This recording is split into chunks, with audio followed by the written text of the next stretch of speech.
നമസ്കാരം സുഹൃത്തുക്കളെ. അങ്കോല അർജുൻ അറിയാത്തവരായിട്ട് ആരും ഉണ്ടാവില്ല എന്ന് വിചാരിക്കുന്നു. കാരണം പ്രത്യേകിച്ച് കേരളത്തിലുള്ള ആളുകൾ ആരും ഉണ്ടാവില്ല എന്ന് വിചാരിക്കുന്നു. വേറെ ഒന്നും കൊണ്ടല്ലായിരുന്നു. അർജുൻ ഏകദേശം 2 ദിവസത്തോളമായി ജീവിതത്തിനും മരണത്തിനും ഇടയിൽപ്പെട്ട് ജീവിക്കുന്ന ഒരു വ്യക്തിയായി മാറിക്കൊണ്ടിരിക്കുകയാണ്. കാരണം കേരളം മൊത്തം എന്താ പറയുക, വളരെ ദുഃഖത്തിൽ നിൽക്കുന്ന ഒരു സമയമാണ്. കാരണം കേരളം കാത്തു നിൽക്കുന്ന അർജുൻ്റെ ഒരു പുതുജീവിതത്തിന് വേണ്ടിയിട്ടാണ്. ഏകദേശം അങ്കോലയിൽ നിന്നാണ് ഇപ്പോൾ അപകടം ഉണ്ടായത്. അതുപോലെ തന്നെ അങ്കോല ദൗത്യം എന്ന് തന്നെ ഈ ഒരു ഇതിനെ അറിയപ്പെടുന്നു. ഭാരത് ബെൻസിൻ്റെ ഭാഗത്തുനിന്ന് അവർ പറയുന്ന അറിവും കാര്യങ്ങളൊക്കെയാണ് എനിക്ക് കിട്ടിയ വിവരങ്ങളൊക്കെയാണ് ഈ ഒരു വീഡിയോയിൽ ഞാൻ ഷെയർ ചെയ്യുന്നത്. കാരണം വെച്ചിട്ടുണ്ടെങ്കിൽ പൊതുജീവിതത്തിന് ഭാരത് ബെൻസ് സാക്ഷ്യം വഹിക്കും എന്നും പറയുന്നുണ്ട്. കാരണം ഭാരത് ബെൻസിൻ്റെ ഏകദേശം 12 വർഷത്തെ ചരിത്രത്തിൽ ഏകദേശം 2 പേര് മാത്രമേ മരണപ്പെട്ടിട്ടുള്ളൂ എന്നും പറയുന്നുണ്ട് കേട്ടോ. പിന്നെ അതുപോലെ തന്നെ അവരുടെ ഫാമിലിയും കാര്യങ്ങളൊക്കെ ഭയങ്കര എന്താ പറയുക, സങ്കടത്തിൽ നിൽക്കുന്ന ഒരു സന്ദർഭം കൂടിയാണ്. നമുക്ക് മൊത്തത്തിൽ അർജുന് വേണ്ടിയിട്ട് ഒരു നിമിഷം ഒന്ന് പ്രാർത്ഥിക്കാം. വേറെ ഒന്നും കൊണ്ടല്ലായിരുന്നു, അദ്ദേഹം ജീവിതത്തിലേക്ക് തിരിച്ചു വരട്ടെ എന്ന് തന്നെ പറയാം.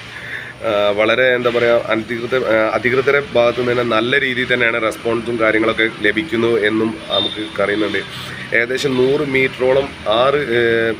മീറ്ററോളം മണ്ണ് നീക്കിയാൽ മാത്രമേ അവിടേക്ക് എത്തിപ്പെടാൻ പറ്റൂ എന്നും പറയുന്നു. കാരണം ഒരു ദിവസം 100 മീറ്റർ മണ്ണ് മാറ്റാന്ന് ഒരിക്കലും നടക്കാതെ പ്രയാസമുള്ള കാര്യമാണെന്ന് പറയുന്നുണ്ട് ഈ മണ്ണ് നീക്കുന്ന ആളുകളൊക്കെ. പക്ഷേ തീർച്ചയായിട്ടും അർജുൻ തിരിച്ചു വരും. തീർച്ചയായും വന്ന് നമ്മളൊക്കെ ഇടയിൽ ജീവിക്കും എന്ന് ശുഭവിശ്വാസത്തോടെ നമുക്ക് ജീവിക്കാം, സംസാരിക്കാം, പ്രാർത്ഥിക്കാം. അതാണിപ്പോൾ ഈ അവസരത്തിൽ പറയാൻ പറ്റുള്ളൂ. കാരണം വെച്ചിട്ടാണെങ്കിൽ എന്താ പറയുക, ആ ഒരു ഫാമിലിൻ്റെ ഒക്കെ ഒരു അവസ്ഥ നമുക്കാണ് പറ്റിയെന്നുണ്ടെങ്കിൽ എത്രമാത്രം വേദന ഉണ്ടാവും. നമ്മുടെ കുടുംബത്തിലെ ഒരു അംഗമാണ് ഇങ്ങനെ പറ്റിയെന്നുണ്ടെങ്കിൽ എന്താവും അവസ്ഥ, അതാണ് അവരുടെ ഫാമിലിക്കും ഉണ്ടാവുക. അപ്പോൾ ആ ഒരു ഫാമിലി ദുഃഖത്തിൽ എല്ലാവരും പങ്കുചേരുക. കാരണം വെച്ചിട്ടുണ്ടെങ്കിൽ വളരെ എന്താ പറയുക, വിഷമം പിടിച്ചൊരു സന്ദർഭത്തിലാണ്. കാരണം തൊഴിലാളിയായ അദ്ദേഹം മരം കയറ്റാനും ഇറക്കാനും അതുപോലെ തൊഴിൽ ഭാഗമായിട്ട് പോയ ഒരു സന്ദർഭത്തിൽ തിരിച്ചു വരുന്ന ഇടയിലാണ് അദ്ദേഹത്തിനുണ്ടായ അപകടം.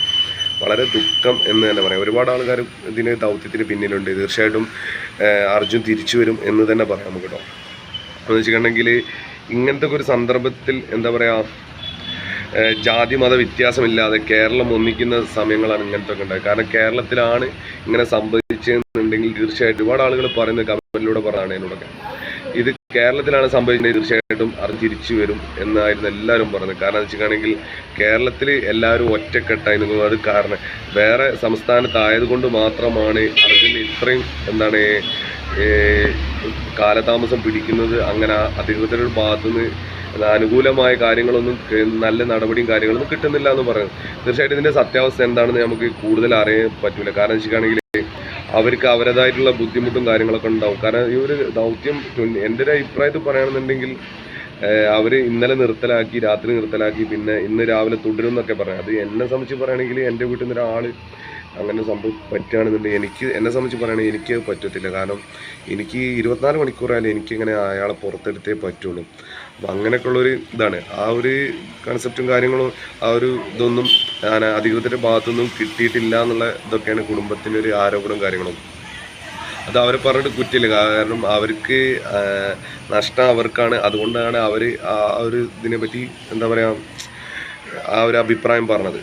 അപ്പോൾ എനിക്കും പറയാനുള്ളതെന്ന് വെച്ചിട്ടാണെങ്കിൽ തീർച്ചയായിട്ടും നമ്മളെ കേരളക്കരയിലാണ് ഇങ്ങനെ സംഭവം സംഭവിച്ചിട്ടുണ്ടെങ്കിൽ തീർച്ചയായിട്ടും മലയാളികൾ മൊത്തം ഒന്നാകെ ഇതിനെതിരെ നല്ല രീതിയിൽ തന്നെ മുന്നോട്ട് നീങ്ങി അവരെ രക്ഷപ്പെടുത്താനുള്ള എല്ലാ സാധ്യതകളും ഏറ്റവും കൂടുതൽ കാണുന്ന ഒരു സംസ്ഥാനം കൂടിയായിരുന്നു കേരളം. അപ്പോൾ എനിക്ക് ഈ സന്ദർഭത്തിൽ പറയാനുണ്ടോ. അപ്പോൾ തീർച്ചയായിട്ടും അർജുൻ നമ്മൾ കൂടുതൽ വരും. തീർച്ചയായിട്ടും പൊതുജീവിതത്തിന് നല്ലൊരു സാധ്യത ഉണ്ടെന്ന് പറയാം. ഏകദേശം 8 ടണ്ണോളം ഭാരം വഹിക്കുന്ന നോർമൽ ബോഡി തന്നെ 8 ടണ്ണോളം ഭാരമുള്ള വെഹിക്കിളാണ് ഭാരത് ബെൻസ്. അതിൻ്റെ മുകളിൽ ഏകദേശം കണ്ടെയ്നറും കാര്യങ്ങളൊക്കെ കയറ്റിയാൽ തന്നെ അത്യാവശ്യം നല്ല ഭാരം കാര്യങ്ങളൊക്കെ ചുമക്കുന്നുണ്ട്. റൂഫിൻ്റെ മുകളിൽ 3-4 ടണ്ണ് ഭാരമുള്ള കല്ലുകൾ വീണാൽ പോലും ഒന്നും ആകില്ലെന്നാണ് ഭാരത് ബെൻസിൻ്റെ ഇത്തരം അനുഭവത്തിൽ അവർ പറയുന്നത് കേട്ടോ. കാരണം അവർ എന്താണ് ഭാരത് ബെൻസിൻ്റെ അനുഭവത്തിൽ 2 പേരോ 3 പേരോ അങ്ങനെ എന്നിട്ട് ടോട്ടൽ ലോസിൽ മരണപ്പെട്ടിട്ടുള്ളൂ. ഈ മേജർ ആക്സിഡൻറ്റും കാര്യങ്ങളൊക്കെ ആയിട്ട് അല്ലാതെ മരണം സാധ്യതകളും വളരെ കുറവാണെന്നാണ് പറഞ്ഞത് കേട്ടോ.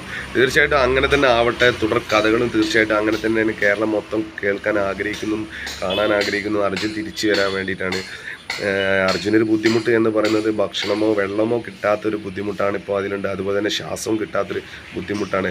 ഭാരത് ബെൻസിൻ്റെ രീതിയിൽ അവർ പറഞ്ഞു വെച്ചിട്ടാണെങ്കിൽ 1 ദിവസം 2 ദിവസം മാക്സിമം ദിവസങ്ങളിൽ അവർക്ക് എന്താണ് ആ ഒരു ഇഞ്ചിൻ ഫാൻ കപ്പാസിറ്റി കിട്ടുകയെന്നുണ്ടെങ്കിൽ തീർച്ചയായിട്ടും ആ ഒരു ജീവന് ഒരു ചാൻസ് ഉണ്ട് എന്നാണ് പറയുന്നത് കേട്ടോ. തീർച്ചയായിട്ടും നമുക്ക് എല്ലാവരും അർജുന് വേണ്ടി പ്രാർത്ഥിക്കാം. തീർച്ചയായിട്ടും അർജുൻ നമ്മളോടൊപ്പം വരും. തീർച്ചയായിട്ടും നമുക്ക് അടുത്ത വീഡിയോയുമായി നമുക്ക് വീണ്ടും കാണാം. നന്ദി, നമസ്കാരം.